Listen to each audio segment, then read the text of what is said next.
The stories shared on the Busy Baddies are submitted by real listeners and are intended for entertainment and discussion purposes only. To protect the privacy of everyone involved, all names, companies, and identifying details have been changed or omitted. Any resemblance to real people or events are purely coincidental. We believe in keeping it real while keeping it respectful. Thank you for sharing your experiences and for trusting us to spill the tea with care. This isn't about busy work, it's about power, proximity, and what really happens behind the scenes. Welcome to the Busy Baddies, where assistants speak freely, boundaries get tested, and professionalism meets real life. I'm Michelle, EA to a Fortune 150 female CEO breaking glass ceilings. And I'm Mel, former C suite EA, well, who's seen it all. And in season 2, we're saying things you've only ever said to your work bestie. We're bringing bigger stories, bolder takes, and the real talk that keeps this community thriving.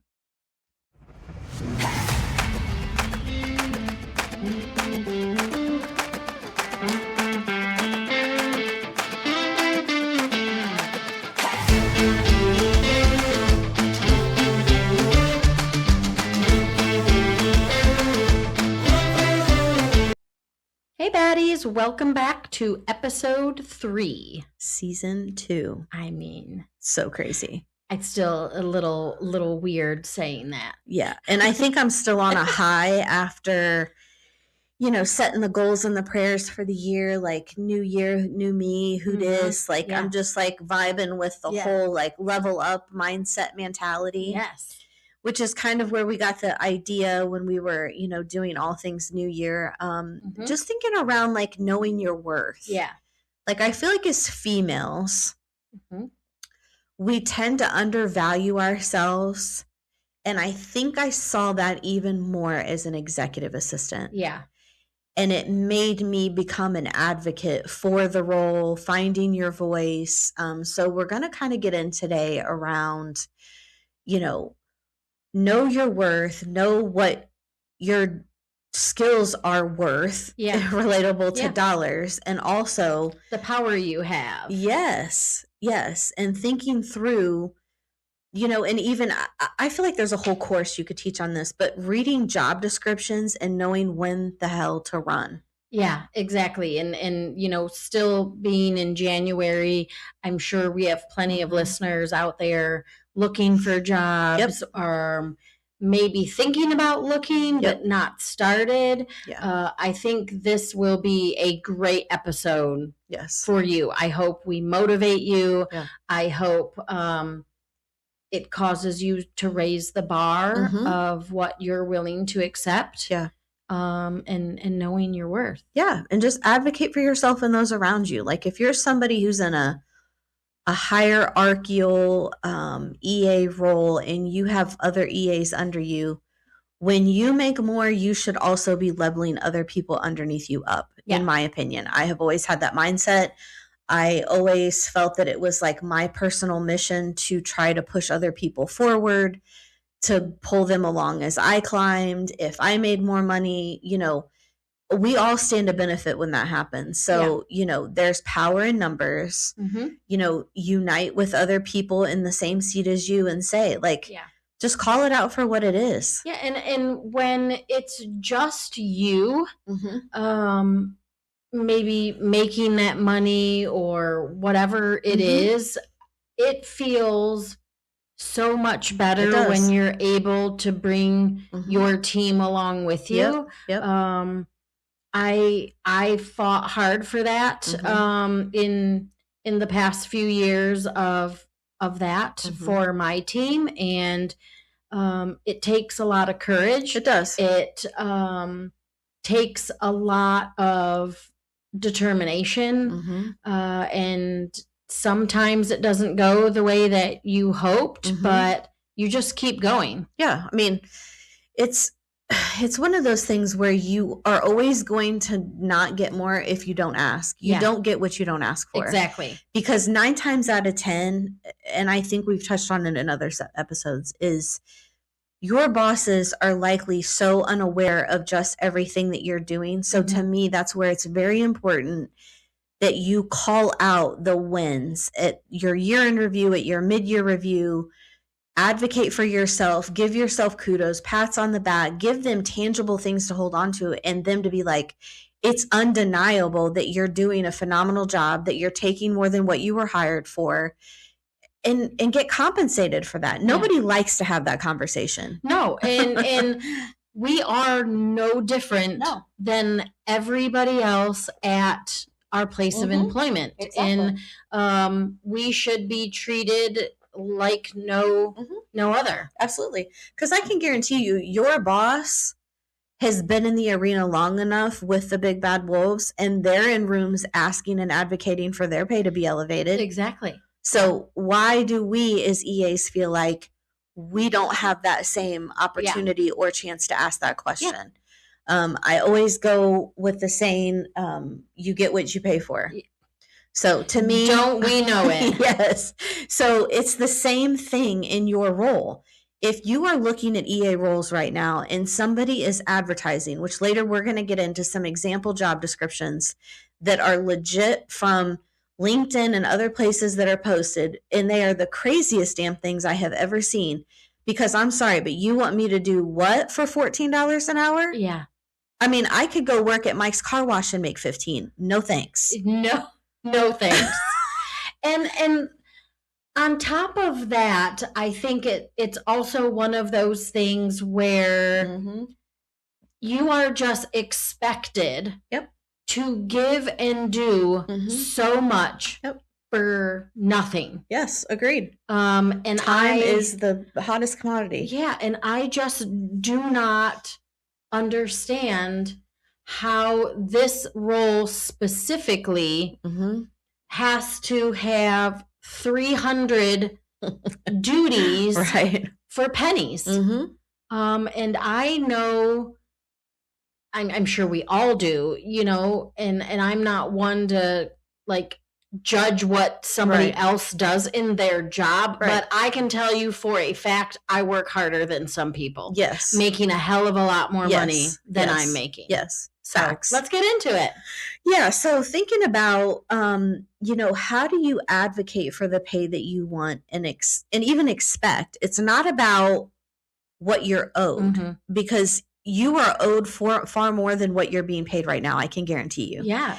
And to me, you advocate based on facts. It's not about feelings. No, it's put your money where your mouth is. Yes. You need to come with a case built of, you were given a job description when you hired for it. Revert back to that. Even if you've been in the role for 12 years, go back to, this is what I was hired at. I have only elevated my salary by $5,000, but as you can see, I am doing far more than the remedial things that you hired me for, which are basic skills. Yes.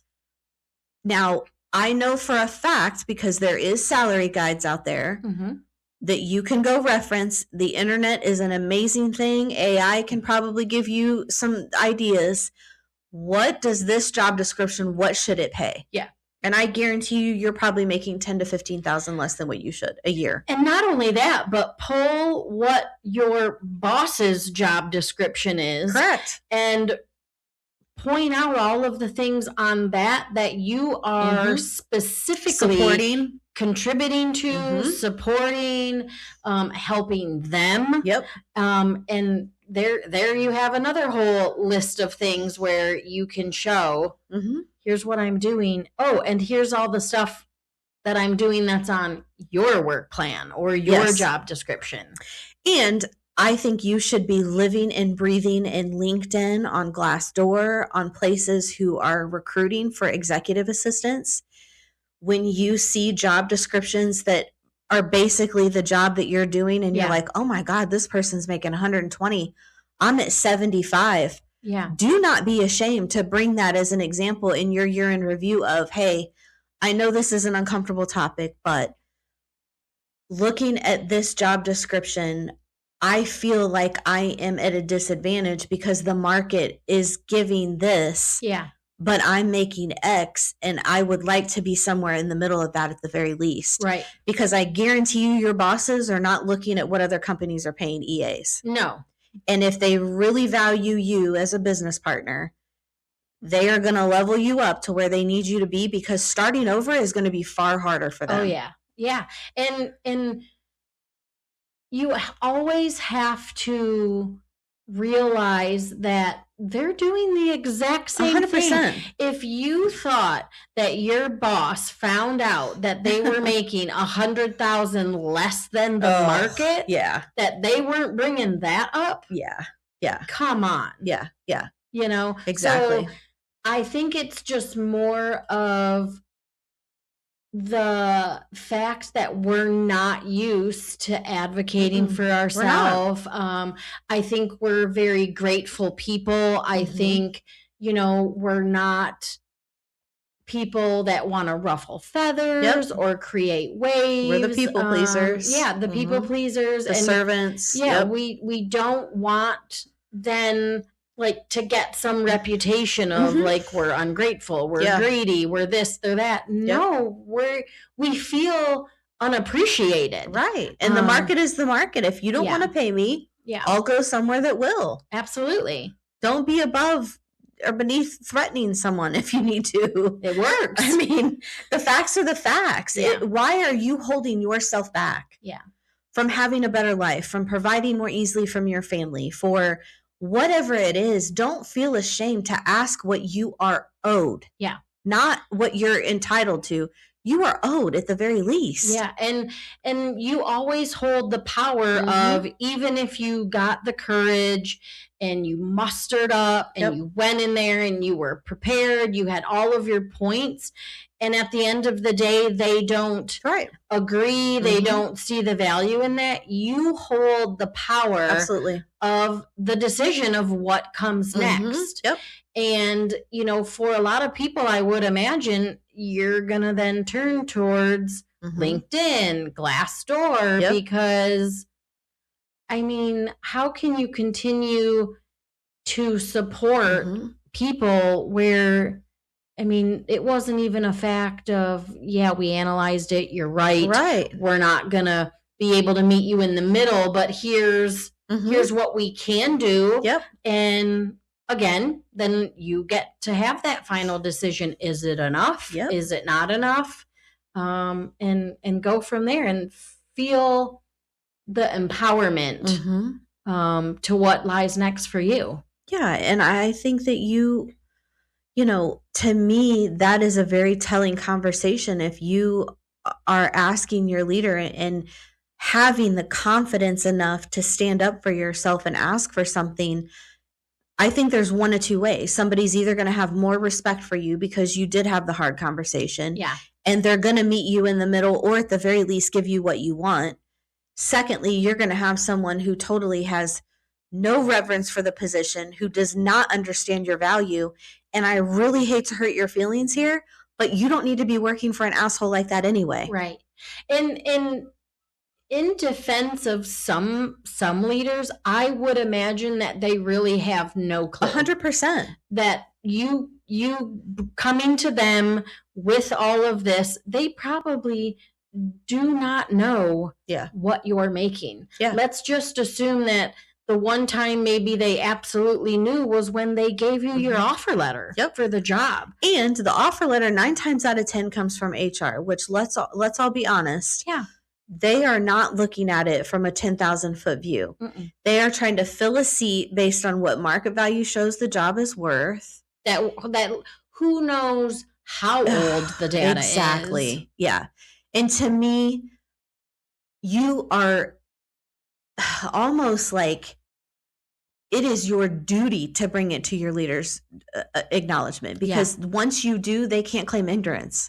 They can't say, well, I didn't know that you were making less than so-and-so, or that it wasn't a level playing field, because when you call it out, that is going to tell you everything that you need to know about that leader. And what do they do? Do they really respect you? And are they the leader that you think that they are? Absolutely. You know, are they going to advocate for you? And not even just you as a sole person, but even if it's something of like, there's a whole ass group. You know? Yes. And trust me, again, like I said, leaders do not want to replace us because the thought of opening themselves back up to somebody, say you've been with a leader 10, 12 years, you find out that you've been undersold and that you're finally demanding what your worth is.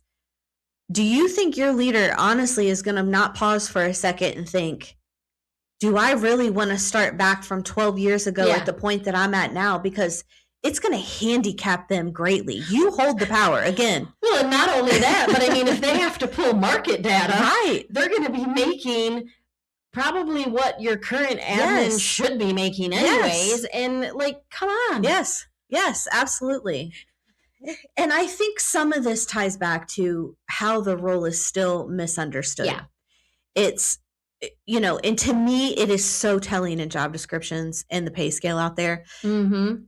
I cringe at some of these things that I see, and I can't wait to get into this later into the episode. But to me, that is how you can spot a company or a job that you are thinking about applying for that has very little value in the position, because it's going to tell you the responsibilities versus the pay. Yeah. Those should match. Yeah. If somebody has you supporting 3 C-suite executives, they're paying you $60,000 a year. That's 20 per C-suite. And your salary, you don't even get paid hourly. You may as well bend over, grab your ankles, and take it for the team. Because to me, that is 100%. They are trying to get someone for a song. You do not want to work for a company like that. No. I have even messaged people who have sent me job descriptions and been like, oh, you're a great fit for this, really? Because you can't afford me. Yeah. Like, not to be not to did be you prideful. Even look at my LinkedIn profile? Right. Like, did you even know what I was doing? No, and I've even offered, if you really want an executive assistant who is top talent, you need somebody to help you. Zero. You better help somebody rewrite this thing, because to me, I'm looking AI wrote it. What is the skill set that they are wanting to fill? That is not an executive assistant task. No. So, just thinking through that is just like, I don't know.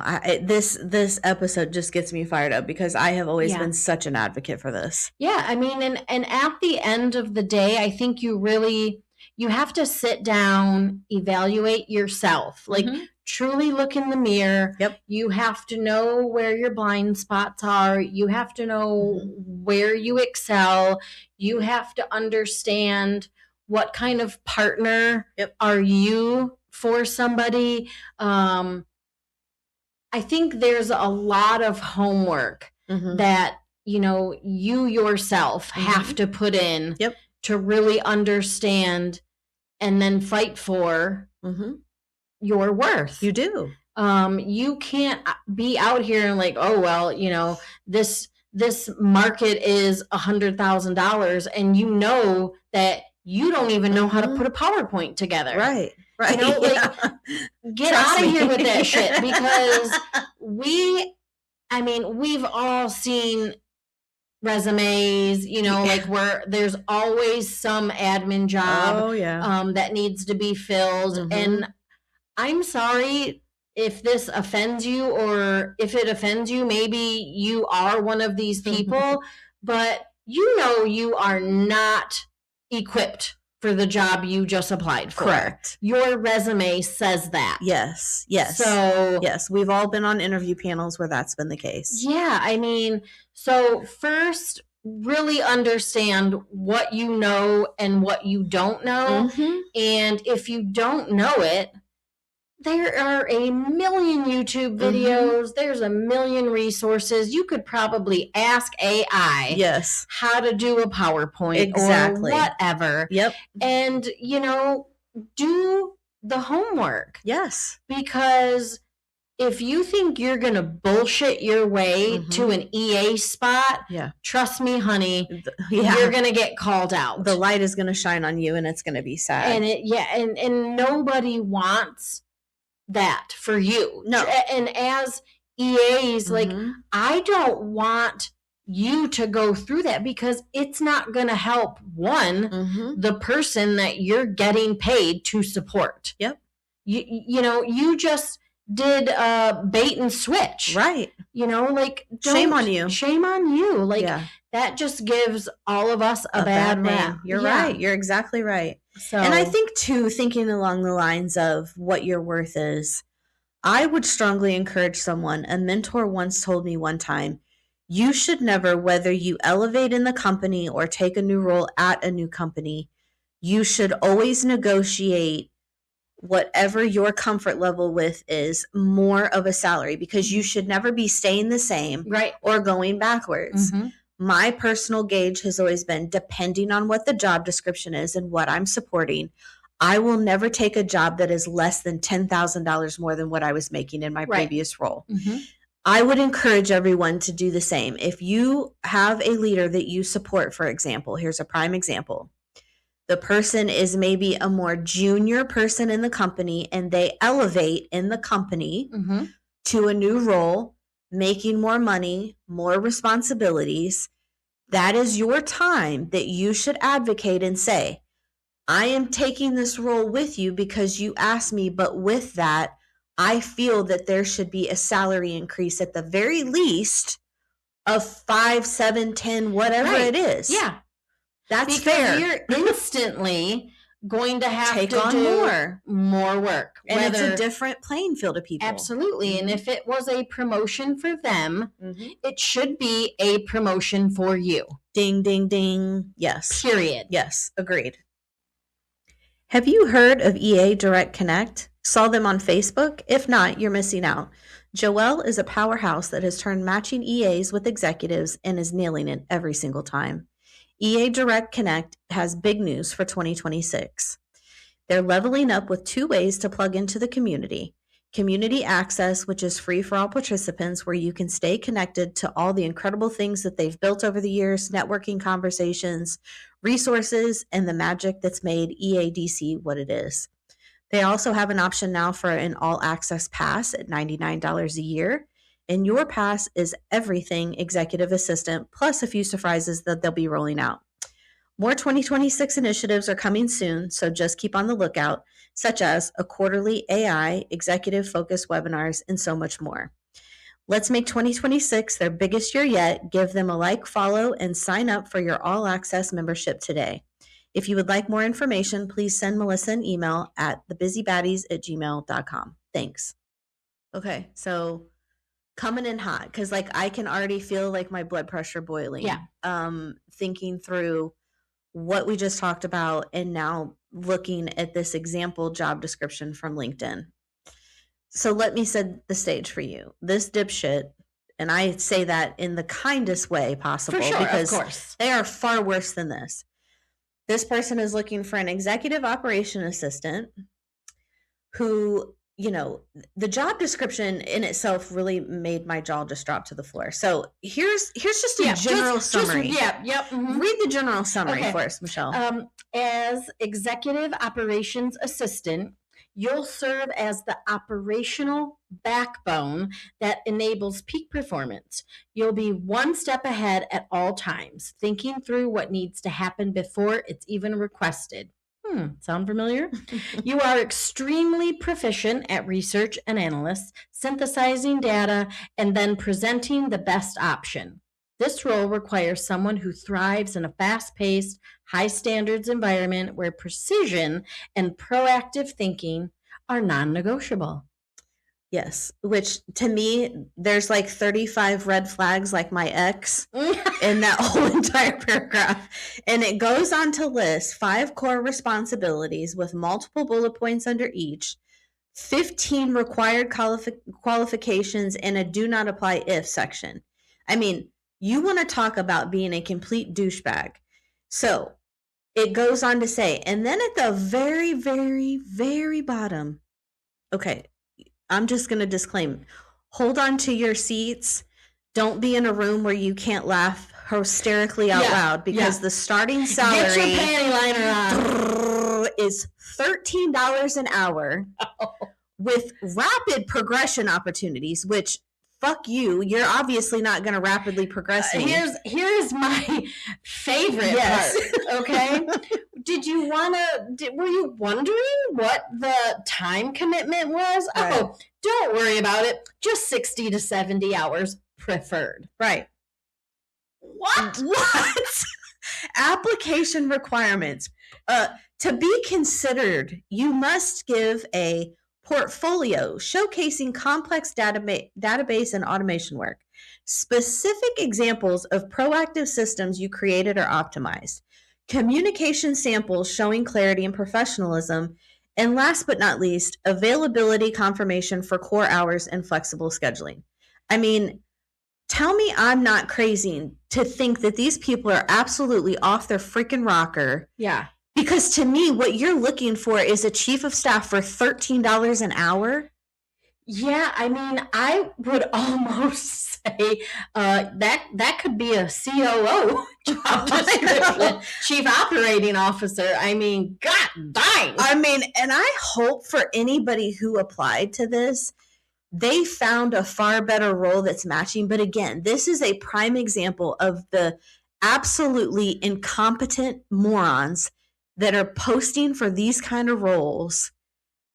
These people should be blasted on billboards. I mean, like you said earlier, I'm trying to like de-escalate. I mean, I'm already past, like I'm on stroke level. But you can literally go work at a car wash, McDonald's. I don't know. Do you like Target? Like right, Costco, $20 an hour. Like there, you could probably get a job at a hospital with free insurance.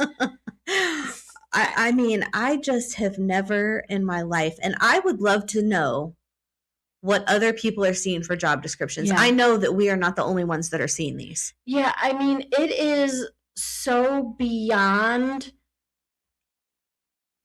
I mean, I'm like discriminating, yes. Just disrespect. Like, yes. Do you even know? Yes. It's like, it should also say that all you had to do was graduate 8th grade. Right. Because, I mean... Yeah, and that's where we're talking about the job description, the title, and the salary are all so far apart that it should be a huge red flag to you. Yeah. That should, if it sends up a spidey sense, the hair on the back of your neck stands up, you're sitting there with a scowl on your face like, what did I just read? And don't apply. Yeah, and not only that, but it has me scratching my head with what is the human resources field even doing in 2026 that they put garbage like this out? I mean, like, they had to approve it, 100%. Right? Like, I mean, the actual person posting the job or hiring for the job, there's no way that I would submit this to HR and they'd be like, that's not the right. What are you trying to do here? Okay, so I want to start a movement. Okay. I'm going to propose this. If you are a badass baddie, start applying for these knucklehead ass jobs like this. Interview with them and absolutely rip them apart when it gets to the part where what are your salary demands. And then let them know. Just start interviewing. Start wasting their time. Oh my gosh, I love this. We said we're coming in hot this year, and we are not kidding. But to me, this is how you correct bad behavior. Get them so fucking excited that you're even interested for this job. I mean, this is like dating, right? Like, let them think that you're interested, and then just absolutely obliterate them. Take you to dinner. Yeah, obliterate them and tell them, you couldn't afford me. And not only that, but it is so offensive that you would put such a lame job description out and think that you're even going to remotely get someone decent at $13 an hour. Yeah. I would put anybody that I know on blast to never apply for this job, and I will call out your company anytime I can. Oh, let's start. This is going to be our new series of the ridiculous job of the week. Yes, I love it. And like, trust me, we could probably do 2 to 3 a week and you still wouldn't even scratch the surface. No, not at all. But you know, like, there's all kinds of radio shows where they have like stupid criminal of the week or idiot of the week. Yeah. So this is going to be our new thing. Yeah. And I may even be so bold as to call out like who is actually posting the job. I'm not going to even be vague. Yeah. Because to me, I feel bad for people. Could you imagine, you know, we're from Indy, so I'm just going to throw out Eli Lilly, right? Could you imagine them putting out some crazy, like, pharmaceutical job description of all of, like, you need to show us you've created a drug, all this, that, and then you're like, $10 an hour, come get you some.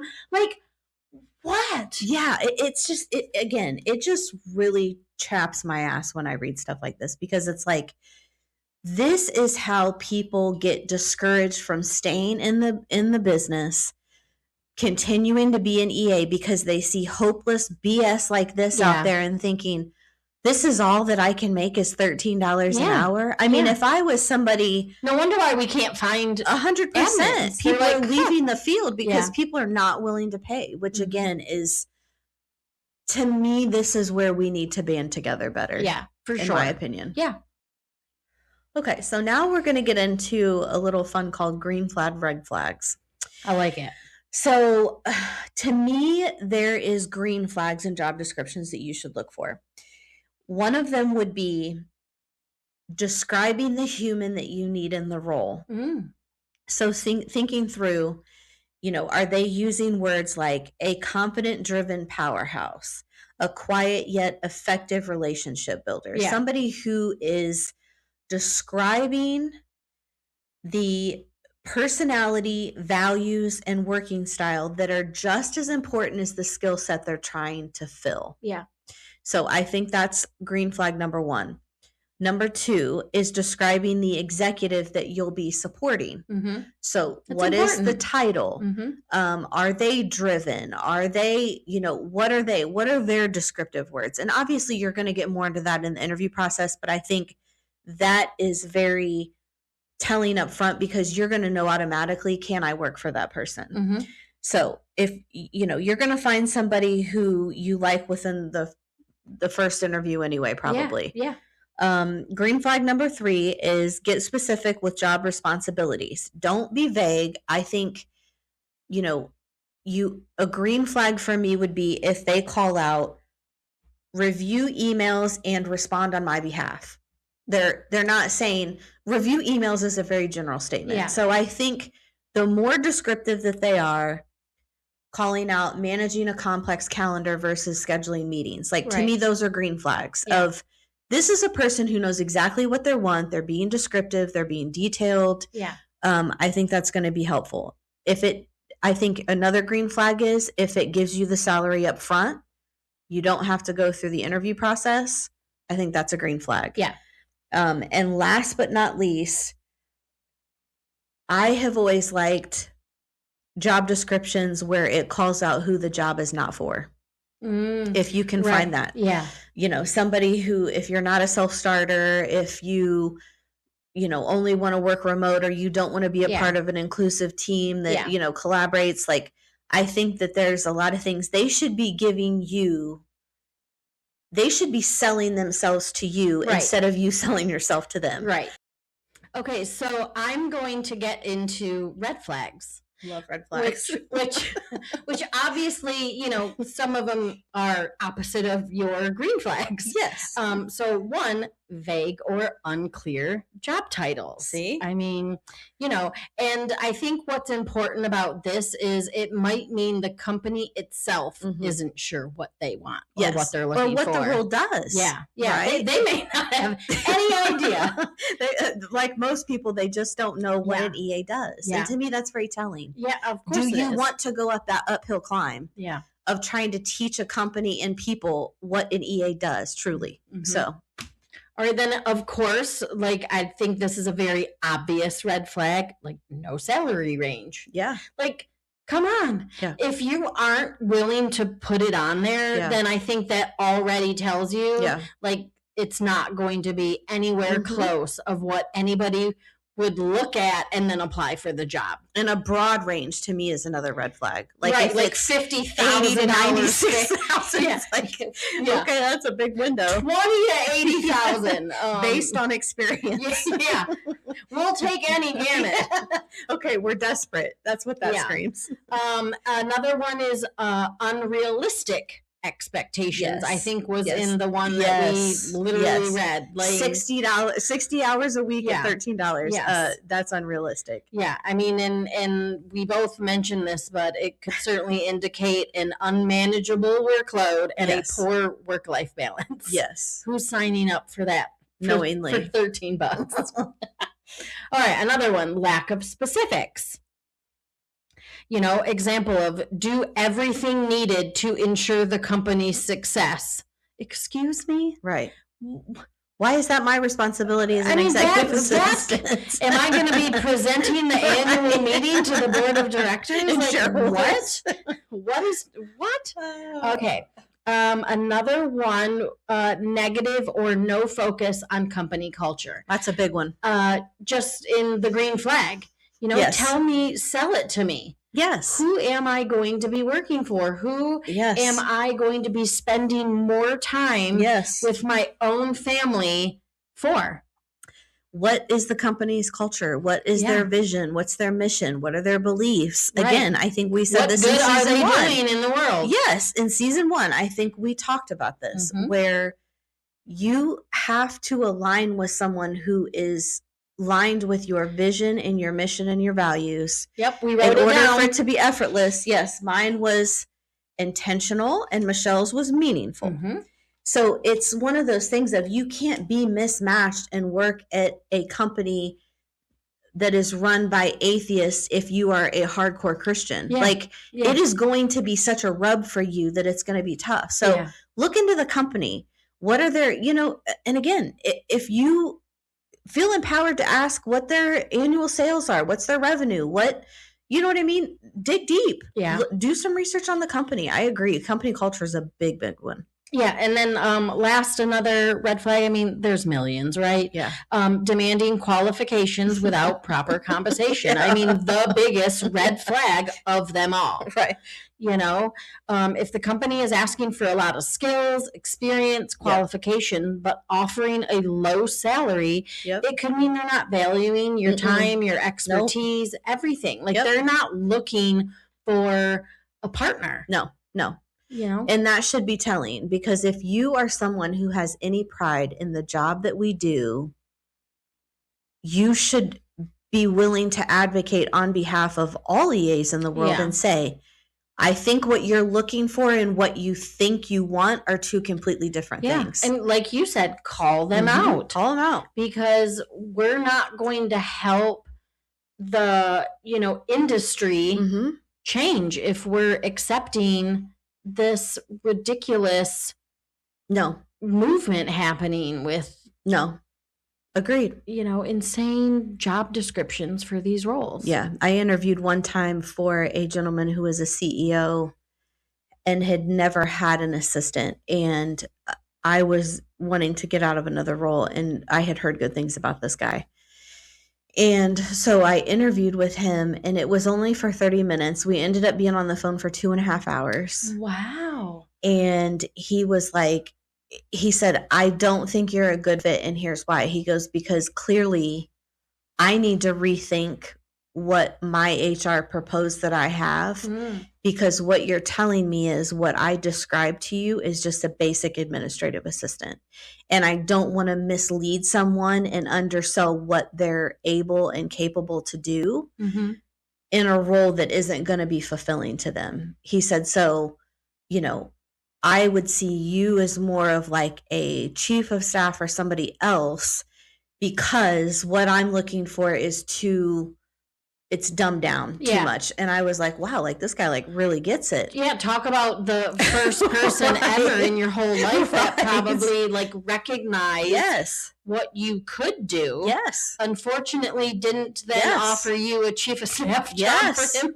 And I was educating him. I was like, but in the job description, this is what you're looking for. But when I'm asking you questions, you basically are just starting out trying to figure out what you want, and you're looking for a body in a seat. Yeah. To schedule. Answering a phone. Yeah. And that's not an executive assistant. Coffee. Yeah. Wow. And he was good with that. But I remember it was like, that was a very weird conversation, but it was also very liberating because I was like, wow, like he really appreciated honesty. And I just didn't want to take the guy down the road of him hiring an EA and then be like, why the hell am I sitting here if all I'm doing is filling snack boxes and welcoming people? And that's a receptionist or an admin assistant. Like, so I think it does happen, but so neat. I love the green flags, love the red flags. Yeah. And if, your leaders, if you are a leader, help us in this. Like, we can't do it alone. If you're a leader out there and you get it and you understand, please share that knowledge with your coworkers, your peers, your boss, HR representative, because I think it's a real problem. It is. And I think people don't know what they don't know. And I think education, again, you can't claim being not aware or being an idiot and being dumb to something if somebody's called it to your attention. Yeah. But if everybody's always afraid to broach the topic, it's never going to get fixed, and we're never going to get the system fixed where we see ridiculous job descriptions. No, and those leaders of companies, they know their worth. Yep, 100%. And we know ours. Let's quit acting like we're so far apart from one another, or we're so different, or, there's no possible way that, an executive admin is worth six figures. We are. We matter. And let's continue the fight. Yeah, so drop in the comments, like, was this helpful? Was it not helpful? Is season 2 starting off as like a barn burner, and you guys are like, I'm scared to death of what's to come down the road. But I mean, you got a baddie topic you want us to tackle? Bring it on. Yes, this is the year where we find our voice, we advocate for the field, and we're not holding back. No, we're talking about topics that are going to be tough, they're going to be uncomfortable, but hopefully everybody grows in the entire process. So we appreciate you guys listening. Hopefully you're well settled into the first, month of the year already is over. Yeah. So January's here and gone almost. Whew. As you get older, time really does go by fast. It sure does. All right, baddies, have a good rest of your week, and we'll see you on the next one. Bye. That's it for us today, bringing order to corporate chaos. Don't forget to like, subscribe, and hit that follow button. Yours truly, Melissa and Michelle, the Biz-y Baddies.